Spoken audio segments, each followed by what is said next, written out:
Well, aloha, ladies and gentlemen, and welcome to PWT Talks NXT. I'm Kelly Wells. I am your host. Nate has a thing, so he is not here with us this week. We had one show in a row together, folks. Nate and I did after not seeing each other for 3 weeks, and life happens sometimes. And fun story, I wasn't going to be here either, but since he couldn't, I am here. So we are hanging out with Kevin Cattani as we did. We did this real recently, Professor. We Um, sure did. 2 weeks? Is that what it was? 2 weeks ago, I think. 2 weeks ago. All right. We got a frenetic show. Last week was a 4 match show. This week had seven. So, um, yeah, Ryan Florio said PhD. I didn't yell out PhD this time. That's my thing that I do, Kevin. I'll have to find a reason to do that later. Okay, so let us talk. Main event: Oba, Trick, and Javon versus Dark State. All of them except Osiris Griffin. I thought maybe that it would be Dion Lennox on the sidelines because he's already gotten some reps, so maybe they'd show us the three new guys. But he was indeed in the match, and he's so good and he's so powerful. But why would you not want him in the match? Saquon Shooters, who's real fire on the mic. He's been a lot of fun, loud and crazy, and uh, and he has kind of a loud and crazy style in the ring too. And Cutler James, who is more measured and sadistic. So I thought this was a pretty good outing for him. 13-28. It was the longest match by a good bit here on this particular show.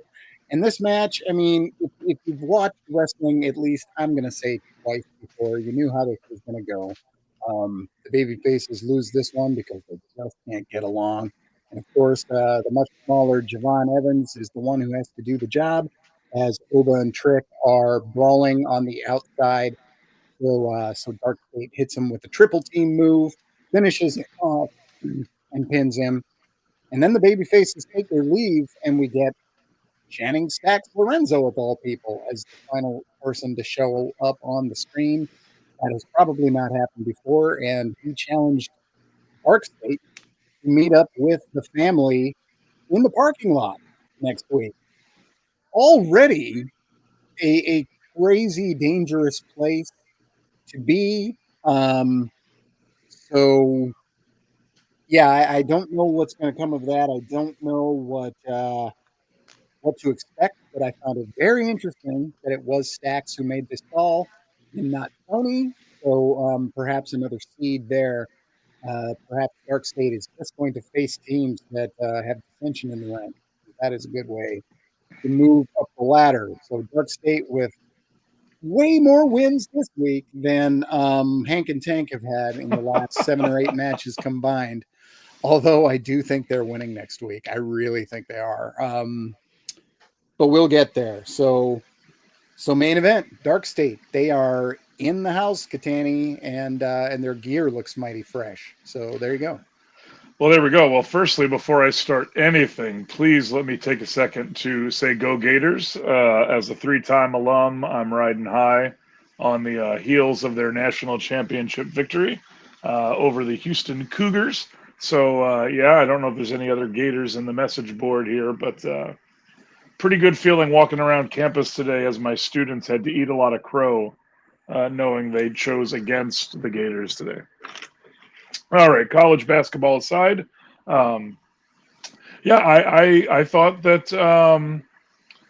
that Dark State looked good. I certainly you worry when they're all sort of flash and they don't get the substance piece. But I don't know Kelly if you've been watching LFG, but Cutler is on LFG, and I'm actually looking forward. I don't if anybody's been watching. If not, you should. But next week, his storyline is going to heat up because the hothead who went away with an injury comes back, and Cutler is the one that replaced him on Bubba Ray's team. And so, I haven't seen LFG. I meant to watch it, but haven't. I am watching Evolve, ah, which is I'm already watching Raw, SmackDown, and every New Japan show. I don't know how to fit in more, but No, you're not wrong. I know that I I might squeeze it try. in when I can, but it's been really good so far, in my opinion. But Cutler is on LFG, and so I was already sort of familiar with him. And yeah, I think the way you described him is exactly how he's being portrayed on LFG as well. Um, so yeah, I certainly, like you said, I think we kind of knew how this was going to go. Um, but it didn't mean that Dark State didn't get a chance to shine and look good. And I agree with Ryan that triple team move looked looked like it felt like it hurt. There we go. So yeah, like I said, I'm ready to see them get a few more matches under their belt. We'll see what kind of chaos agents they continue to be, because certainly that's how they're being billed. But then you've got to get in the ring and sort of do it the old-fashioned way. So we'll see. Yeah, hey Sean, it's all right. I knew it would wake you up if I gave a little shout out to the Gators. I figured you'd chime in on it at some point. Um, but yeah, so yeah, I'm with you. We'll see how it goes. I'd like to see more of them. Certainly, they've got enough people where they can sort of mix and match depending on um, kind of what they need from a chemistry standpoint in the ring. And we'll see. I don't know. I don't know if they'll end up factoring in to stand and deliver, but I imagine they'll be in the house somewhere. So we'll see. Yeah. So, in addition, the three guys that are going to be in the main event of Stand and Deliver also got uh, their time to cut a promo about the match, and all three of them backstage promos. And Oba's was so good. I mean, um, no disrespect to Evans, he's getting there. He's starting to be pretty good. No, certainly no disrespect to Trick, he's quite good. But Oba's was so good and so scary and so strong. He's just it was so awesome. So really, really big fan of what Oba did on the mic beforehand.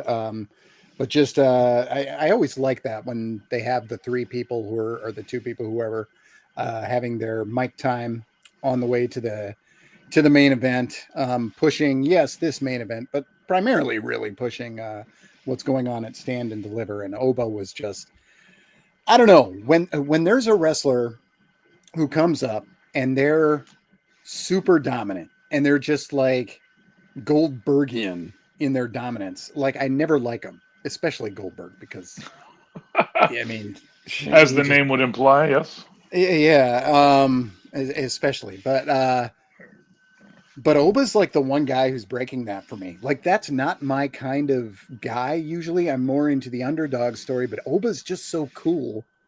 He's breaking that for me. Like, I want to see him go in and just utterly dominate guys and But do you know, dismantle them. Kelly, and this could be a small bit of a stretch, but maybe not. But I feel like Oba is a lot of what they hoped Apollo could have been in terms of presence and size and look and all that. And I just think Oba has what Apollo doesn't, and that's why Apollo is where Yeah. Apollo is and where Oba is where Oba is. But I think I can kind of see shades of perhaps him being able to take what they wanted for him back then and sort of run with it. Yeah, I'm sure Apollo wishes that he had that ability on the mic, and those eyes. Oba's eyes are terrifying. Oh, 100%. Like, being stared down by him would be a very tough place to be if you're standing across the ring. No, and even in a worked sport, you're gonna take your lumps. So And then that's your also, main event. sorry, I know I glanced over the stacks thing at the end. Um, I think he's going into business for himself. I think this is his. Let me prove to Tony that I can take care of this thing. I don't think Tony's actually going to be in the parking lot. And you're right. For forever how long this show has been running, and I've been involved in it with you guys. Not one good thing has ever happened in that parking lot, and not one good thing will ever happen in that parking lot. So certainly, I think Stacks thinks he's laying a trap, and I can almost guarantee that the plan will not go as he is envisioning it, and this will, of course, drive a further rift between he and Tony, in my opinion. BJF in the chat says, so who is aligned with Dark State? Still no clearer, but it has to be one of the three, right? I know. I don't know anymore. I thought so, but now Dark State appears to be done with these guys, and they appear to be shifting to the family. I'm not sure these guys are going to be involved with those three anymore at all. I think this might have just been a way to get into their first match, and they certainly teased that somebody could be aligned with them, but I'm not so sure anymore. That's not to say they can't battle the family at Stand and Deliver, which as it stands is a 4-way, a 3-way, a 6-way, a tag match with whoever A ladder wins, and match. who Yeah, knows, yeah. that could be a triple. And we could have a six man tag. Yeah, it's I don't know. I don't think any of them are aligned anymore. I think they're moving on from these three guys, and we're reading into something that isn't there, but maybe they wanted us to believe it was. I don't know. I wouldn't be surprised if they don't go back to it at all. So there you go. Sean in the chat said, "What do you guys think of the Grace Parker finish? I wish they wouldn't do that. I know they're probably going to a multi-woman match, but Jada can be okay if she loses to Jordan." They are going to a multi-woman. That was announced. So this was the opener. 10 minutes, 3 seconds. Grace and Parker go to a double disqualification, and yeah, this doesn't bother me. If they're going to get to a multi-person match, then this is the way to do it. Let me get out of the way. I'm very, very tired of multi-person matches. I wish that I got to see more singles matches in my life at these big shows. But they're doing what they're doing to get a lot of people on the show, and there's a lot of people you can say deserve it. So that's cool. So I don't mind this kind of finish to get us where we need to go. But yes, it will be 4 women because Julia attacked and attacked Stephanie Vaquer, who said that she wants. It was blink and you'll miss it. But Stephanie went to Ava and said, "I want all of them." It was when Ava was in with Stevie Turner and Rob Stone's guaranteed 30 seconds of screen time per week. So we do have a 4-way for the women. But Grace and Parker were doing something that was mostly okay, other than a supremely botched tope suicida, where I don't know. I wasn't able to watch it back, and they certainly didn't show it back. But Jordan either clipped her foot Yeah. on a rope and fell, and that's what I assume, or Parker was out of position to catch her, and there was some No, miscommunication there. Parker did what she could to catch her. Excuse me, Did yeah, she what? Jordan's foot hit the rope coming out, and it caught her momentum. Very similar. I don't know if you watched Raw last night, but the same thing happened. The same exact botch happened on the same exact part of the ring, Yeah. where a guy went through the middle rope, and again, foot hit the rope, and it was a tumble. I almost went to Raw last night, but I forgot to look for tickets until the scalpers had gotten them all, and it was $108 in the Do you nosebleed know if seat. Wade was there? I assume one of you two would be there. Actually, I believe neither of us were because he was Oh, doing his report seemingly live. And when one of us goes, it's usually both of us. yeah. But we didn't catch this one. It's very weird that at a time like this, when it's so hot and it's in my backyard, that I wasn't there. I mean, it's like 5 miles from my house to the venue. It felt very strange and very irritating to watch it at home, but it was. Um, it happened. So I just didn't feel like paying $108 for a bad seat when a week earlier I could have paid $75 for a good seat. So I elected to say next time, or I can tell myself, hey, I'm saving it because I'm going to need every penny I have for when SummerSlam is here in 2026, because it's a 2-night show and I'm planning to attend both. Okay. So yeah, I guess we are talking first match and everything surrounding the women's situation, Kevin. Yeah, I'm with Sean. I feel like you still could have got to the 4 woman in perhaps not as clunky a way, but I always feel like having the champ or someone with vested interest in the match at ringside is always sort of a tip off for inadvertently or otherwise they will be getting involved. And sure enough, Stephanie did. But that said, I think as much as Stand and Deliver is sounding like multiple people at once stand and deliver, um, I think you'd be hard pressed to find four better women to sort of occupy the same space together. Um, I think if they give each other time to breathe and really sort of lean into sort of what the magnitude of that match could be, I think that could be a really special four-way women's match.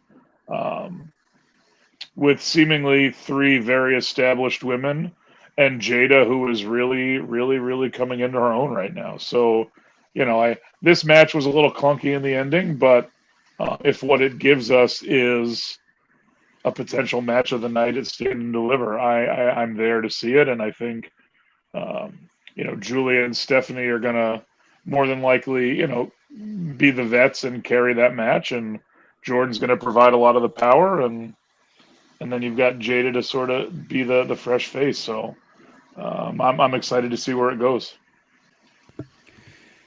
In the chat, BJ says any screen time for Stevie Turner is good screen time. She is so beautiful. Haha. He said it so I didn't have to. Thank you, because whether or not I was thinking it, and who can say if I was, I didn't have to say it. So thanks, BJ, for doing me a solid. Okay, so we talked opener. Okay, let's talk for what's going on with the women moving toward the ladder match. Very dopey scene in which Fatal Influence announces that they were given a spot. What would Ava's thinking be if this was really? She was like, "All right, you three, I'm sure you'll come up with one of you that wants to do it, and you'll be fine." And so they're arguing over who's going to take the match. Just very, very stupid that she would give the match to a faction and not to a person. But as JC Jane and Fallon Henley are arguing, um, Jasmine Nix steps up and takes the match. And it was a mighty good little 5-minute match. 5 minutes and 3 seconds. Sol Ruka defeats Jasmine Nix with the Soul Snatcher, but Nix got her Nix kick in. But it didn't finish. So I guess that finish not protected. So that's too bad. But Jasmine's time hopefully will come because I think she's got the most natural talent of the three in that faction. Fallon is much further along. She's much closer to finished product to the point of maybe be a finished product. And JC, I just think her ceiling is not that high. I think she's fine. But Soul just was a dynamo here, and Jasmine was too. Nice little match, and Sol Ruka becomes the third woman to qualify for the ladder match. One being her partner Zarya, and the other being, let's say Kalani Jordan. So yeah, that was the situation after this one. The other one, Ren Sinclair versus Izzy Dame. Oh boy, got to talk about that finish. Izzy Dame rolling off of Ren Sinclair before the 3 count was rendered. I guess she thought that maybe when the ref hit the mat, she thought she was hearing the 1 count, and she thought the 1 was the 2 and the 2 was the 3, and she rolled off, and the ref, who is like so new that I don't know that I've ever seen her. Yeah, no, she looked brand new. Yeah. Yeah, ends up having to be in this really weird position where she knows this is the finish, and so she counts the pin on Ren. It's bad for Ren. It's bad for Izzy. It's bad for the ref. It's bad for everyone because Izzy rolled off there quickly. So Izzy gets by far her biggest win to this point and joins those other 3 aforementioned in the ladder match. But let's just say there was probably a hard conversation in the back afterwards. It's too bad because up until then, the match looked pretty all right. Yeah. Yeah. It kind But of, you know what that's it not reminded what me we'll of? remember. if I can make a sport analogy, it's the wide receiver or the running back that drops Yep. the football before they cross the goal line Yeah. and start celebrating as if they scored a touchdown. But I Yeah. tell you, I've never been in a wrestling ring as a competitor, but um, I would imagine there was probably that, like, Izzy wasn't looking, she was listening, and whether it's a body hitting or even Ren's hand, you know what I mean? Like, there could have been a lot of reasons why she thought she heard a count that was not an actual part of the count. Um, and so, I think I won't go too hard on her, but yeah, even when she rolled off, I think right before that happened, my younger daughter is also named Ren, and was going bonkers that a wrestler had her name, and it was literally she was going bonkers, and then the match ends, and we both looked at each other, and she's like, "Wait, Daddy, is that it?" And I was like, "I don't think." Oh, there's the announcement that it is. So I think it caught a lot of people off guard. Um, but yeah, I what are you gonna do? Yeah. You're gonna have a conversation that I'm glad I wasn't stuck there in the room during. Also, in fairness, I know it's low hanging fruit, but if the WWE ever decides to do that mixed match challenge again, I think um, Ryan and one other person made a comment on. Let me scroll back a little bit here. Oh, Brock. Yes, Brock. Um, Obviously, we have to pair Soul and Randy Orton as that mixed match tag team. And Out of nowhere. Yeah. yes, team out of Yeah. nowhere and just see the Hmm. Snow Snatcher plus the RKO, and it could just be the most glorious thing ever. Yeah. It's weird you bring up the mixed match challenge because that has been showing up on my like suggested things to watch. Like I hadn't thought about it basically since it happened. Um, but yeah, that's I guess that would work. It'd With be a race Miles to see Bourne which as the one of them team could do it. mascot, Oh yeah, for sure. He's got to be. Just stand out there and do the pose for the whole thing. See how long it takes for his arms to get tired. or before Um, Randy gets fed up with it and gives him an RKO. right. Okay. So we got Axiom and Nathan Fraser versus Swipe Right. This one went 4:59. Hank and Tank had a talk scene with Swipe Right that was not so good. And then Axiom and Nathan Fraser had a match with Swipe Right that was really, really dynamite. It was so good.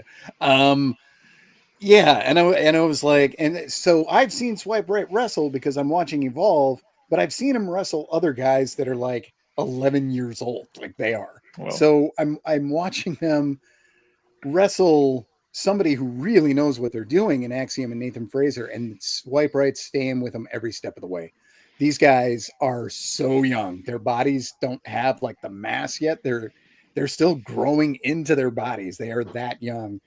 Brad, whose last name I can't remember right now.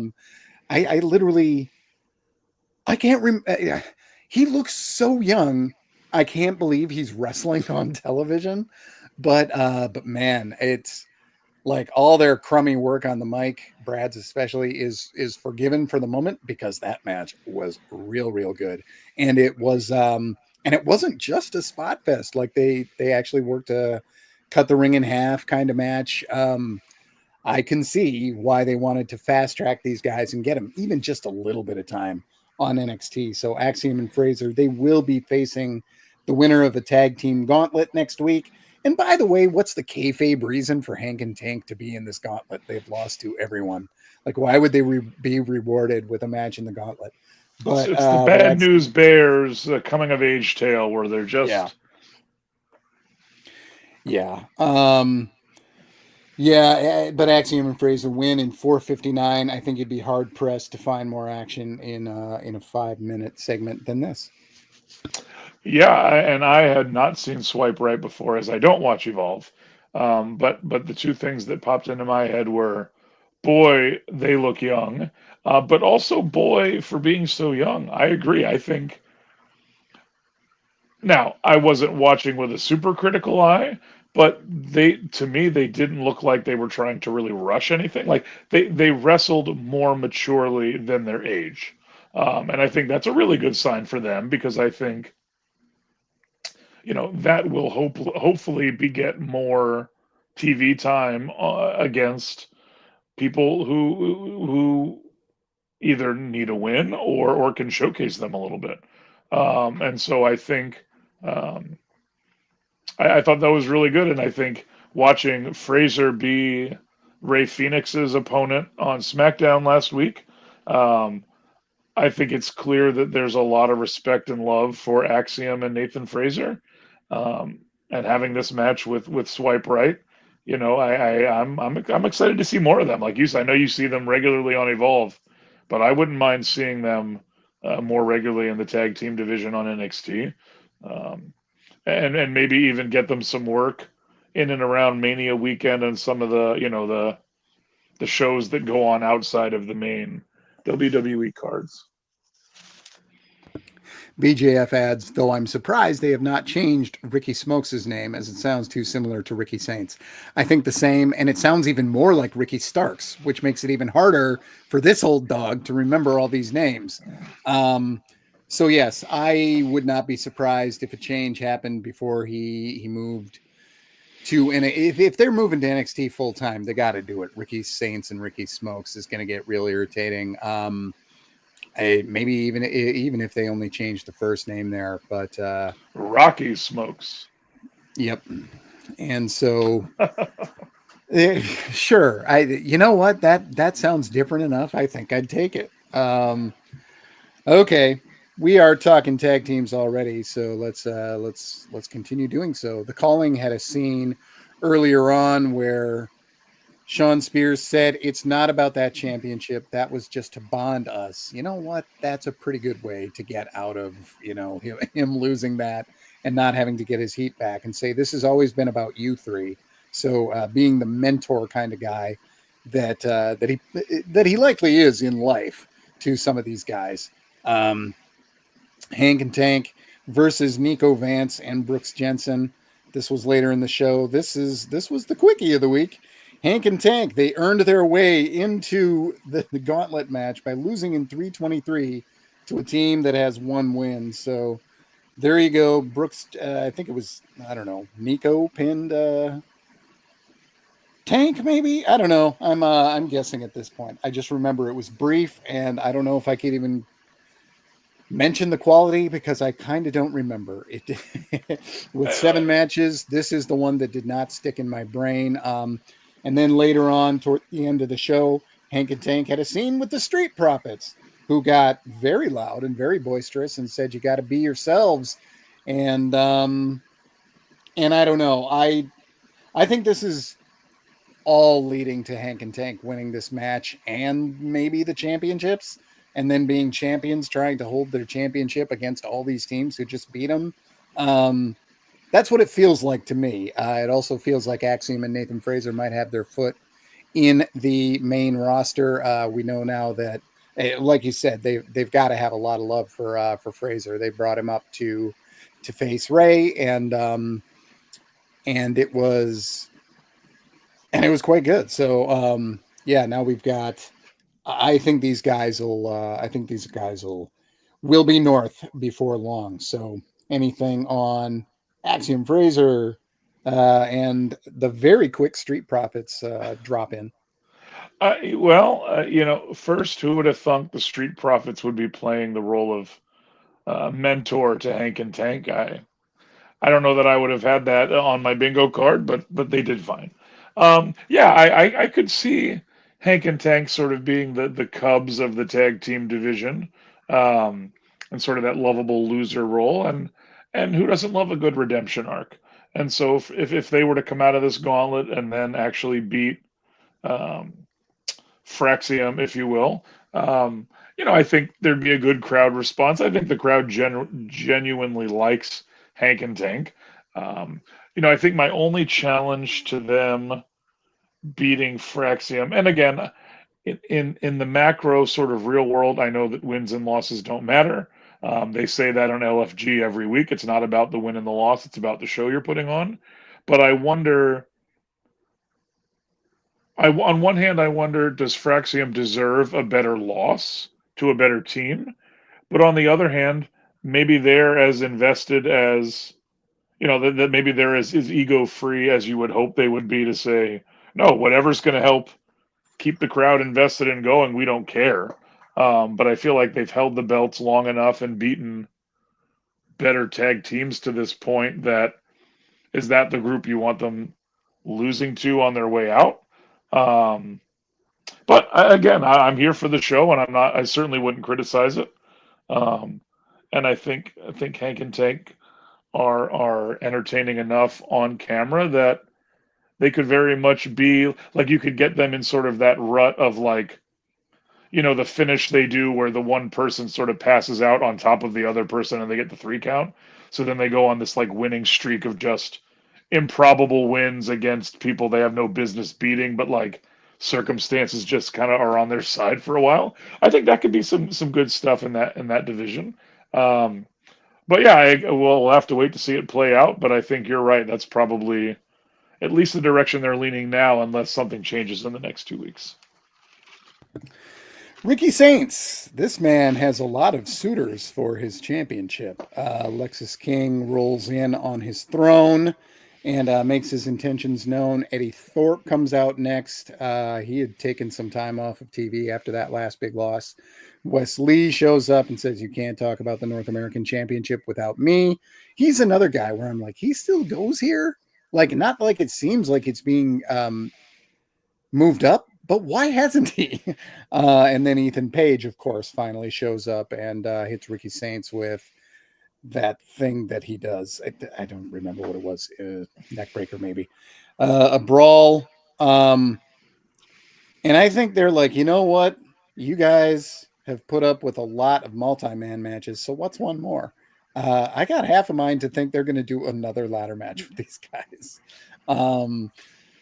Because they love their ladder matches for the North American Championships. But there's 5 guys in this one, counting Saints, and it really does seem like it's going to another multi-man unless they just do Saints Page, which was what it seemed like it was going toward. But then what do you do with Lexus and Eddie and Wes, who all have earned their TV time, Wes especially? But yeah, what do you? I don't know. It's a lot. I actually forgot about this, even though it was one of the most critical pieces of business on the show, probably, considering that they clearly see Saints as one of the centerpieces of the brand already. But I don't know. I don't want to see another multi-man. And it's not because of the recap, because I can't recap Stand and Deliver. I got to figure out who can do that for me, because I will be working during that, because it's in the middle of the day. So I will not be able to recap that one. My apologies to whoever picks that up for me, because all those multi-mans are going to be a drag. But yeah, it's Ricky Saints versus the world, Kevin.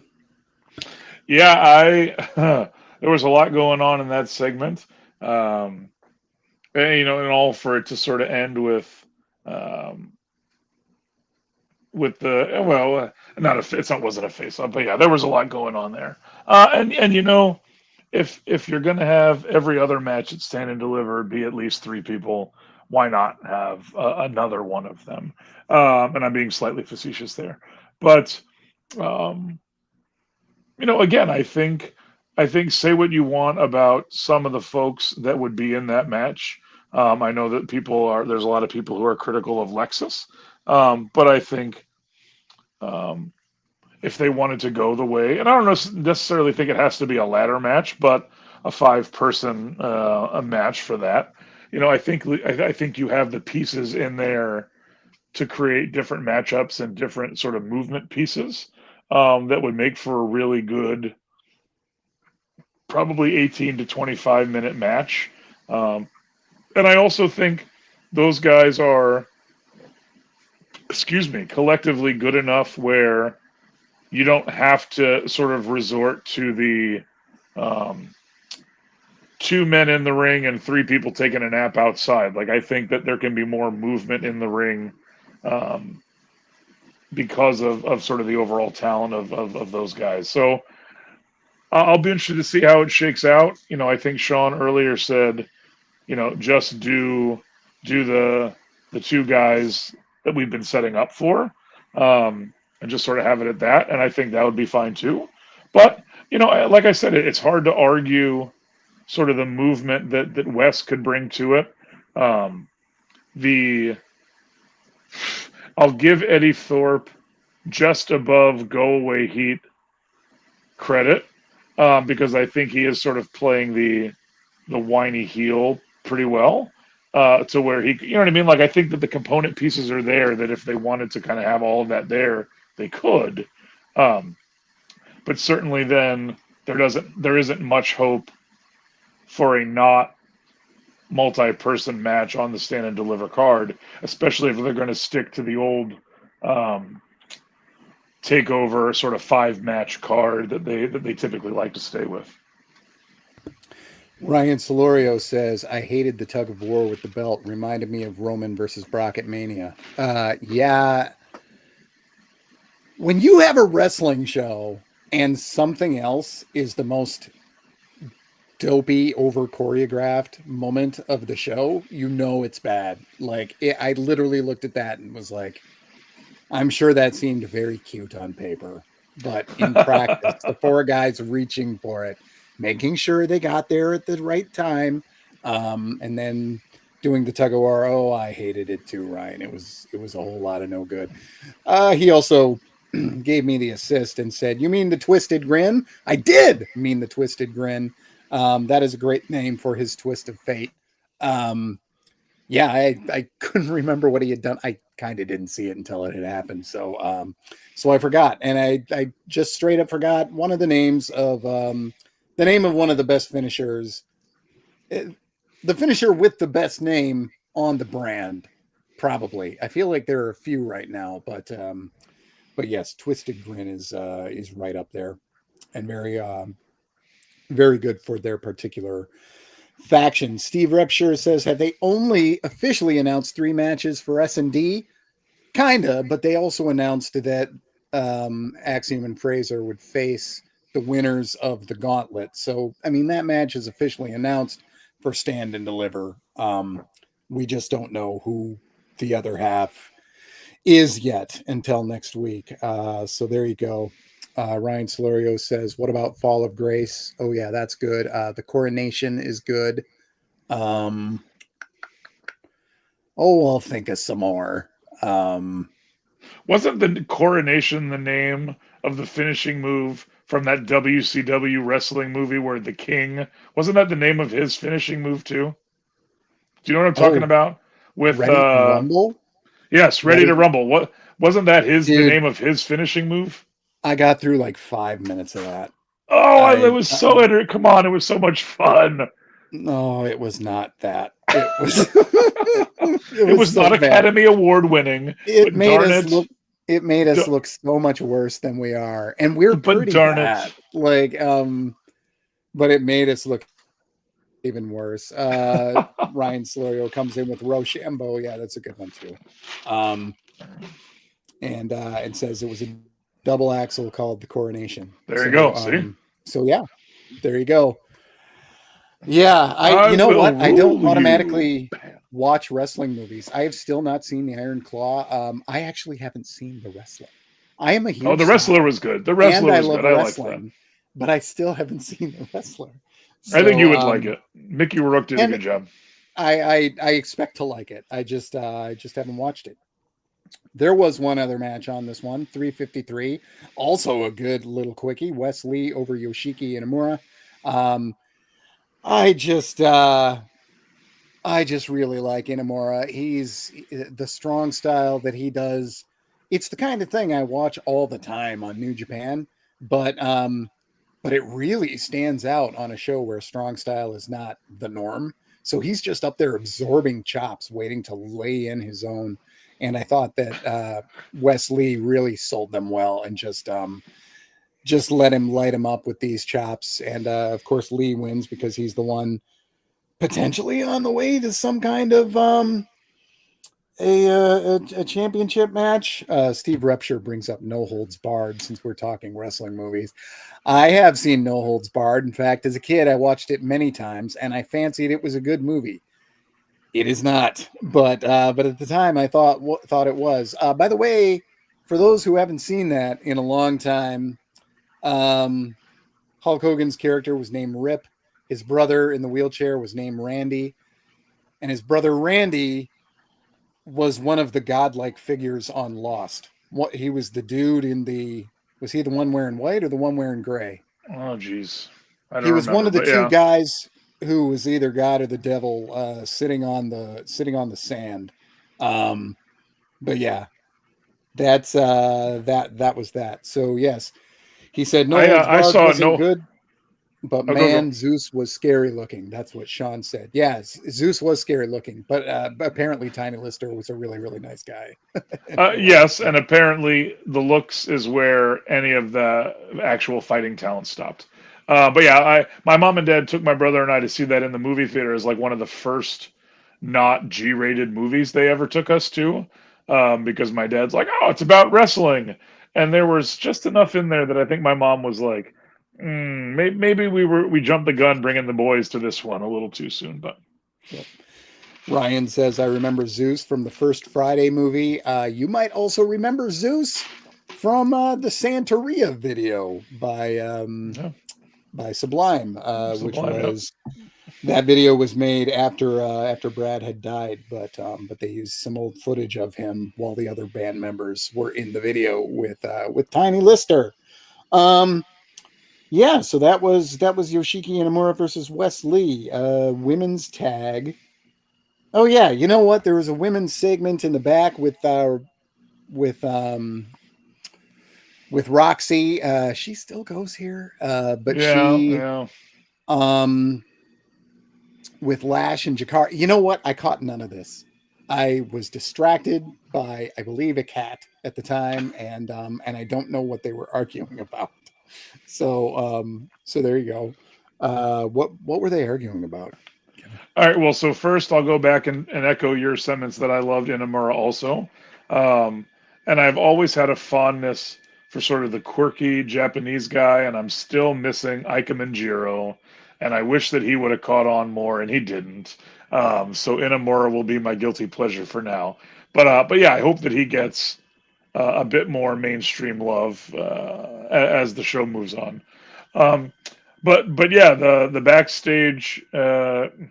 I guess cat fight for lack of a better term, but another way to get Ava more TV time. But yeah, they were all arguing about wanting to be on Stand and Deliver and why aren't we on Stand and Deliver?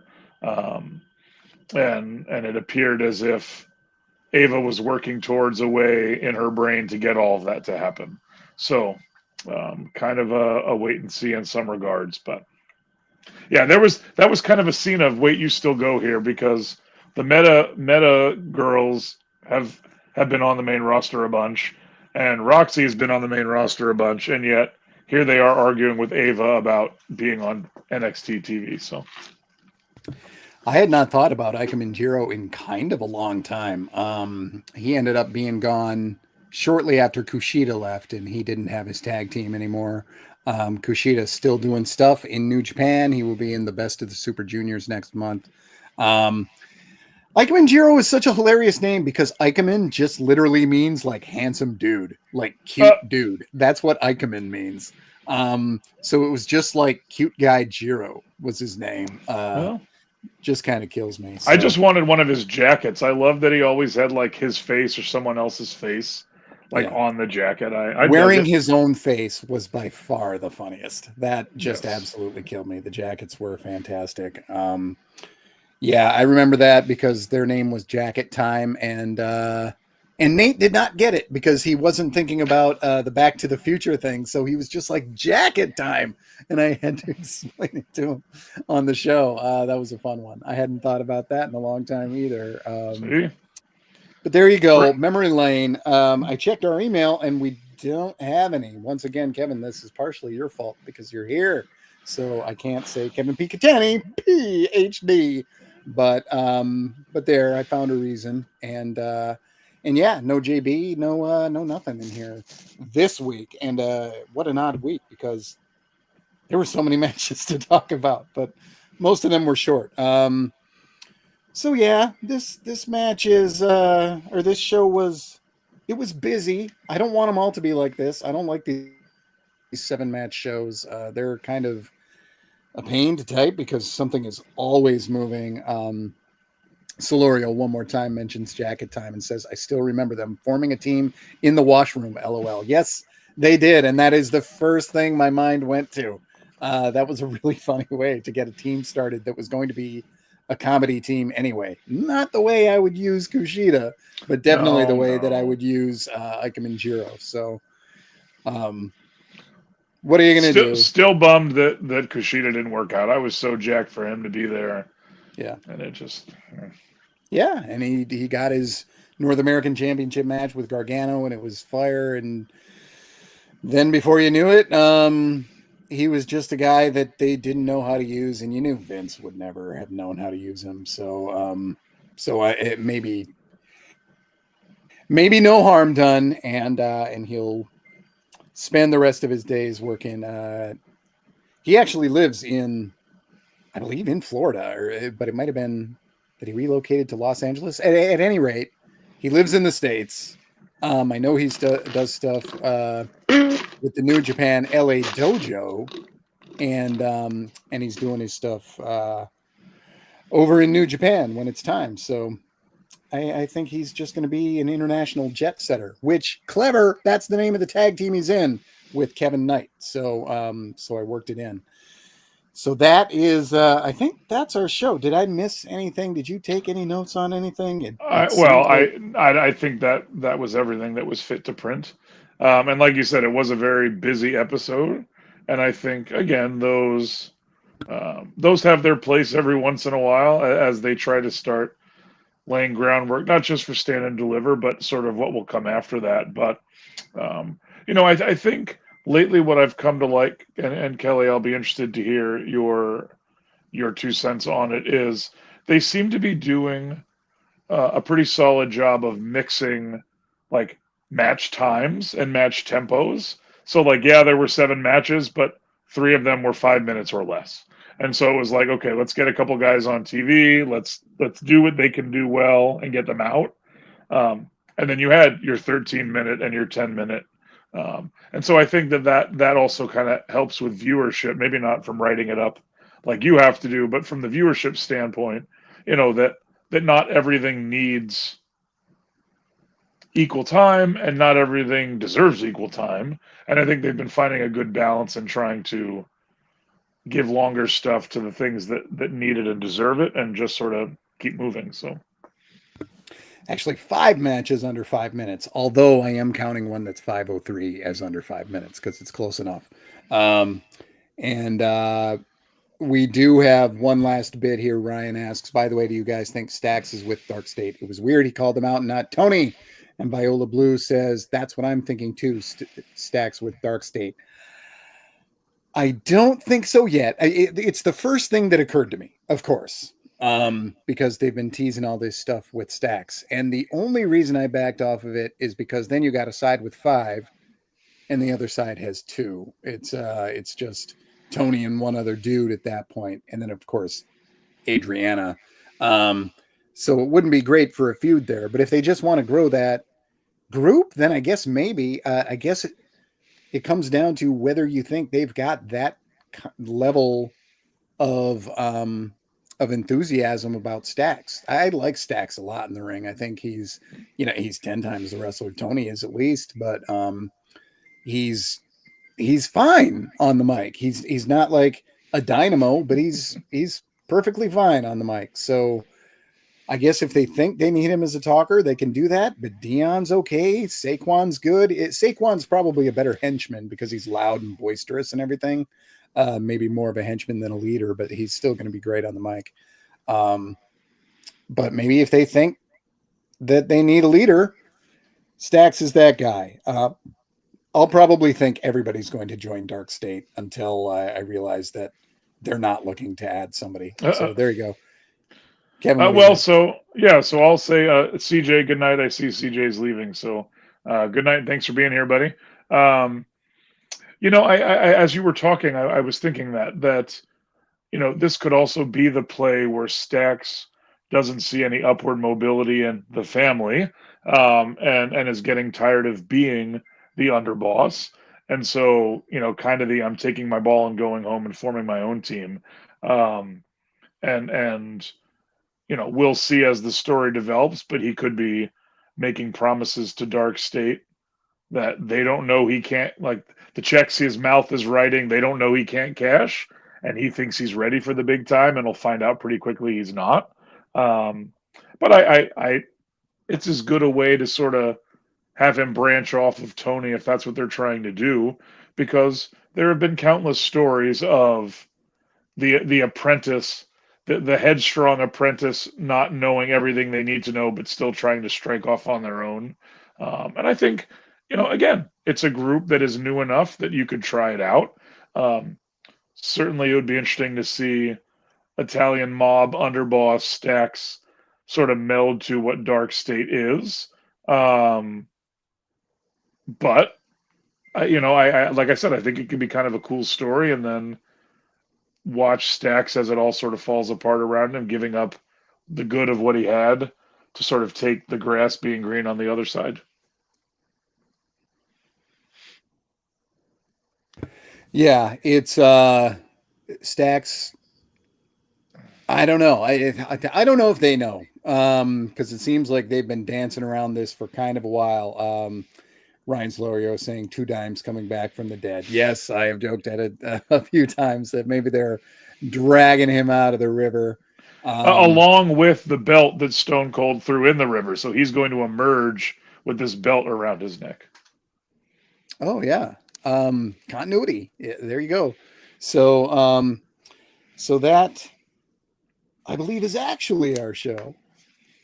A busy one. So we'll see what happens next week in the go home. Not typically their best shows, but we'll see if they pull one off. I'm Kelly Wells. You can find me at other Kelly Wells on Blue Sky. Kevin, who are you? I'm Kevin Cattani. You can find me on both the Twitter and the Blue Sky at KP Cattani. And yeah, oh, hello, Kat. Um, and like Kelly, I enjoy talking wrestling on the interwebs, in addition to all sorts of fantasy gaming and brain health, which is sort of both related and unrelated to professional wrestling. So come interact with me there. And otherwise, Kelly, it's always a pleasure to be here. Thanks for asking. And I will say again, and I hope you echo, we've got the best chat on all of the PWTorch shows. I'm going to stick my flag in the sand there. Oh, we absolutely do. Always good to have you. Thanks for coming in on very short notice. With Nate going through what he's going through, he will be back next week, we hope.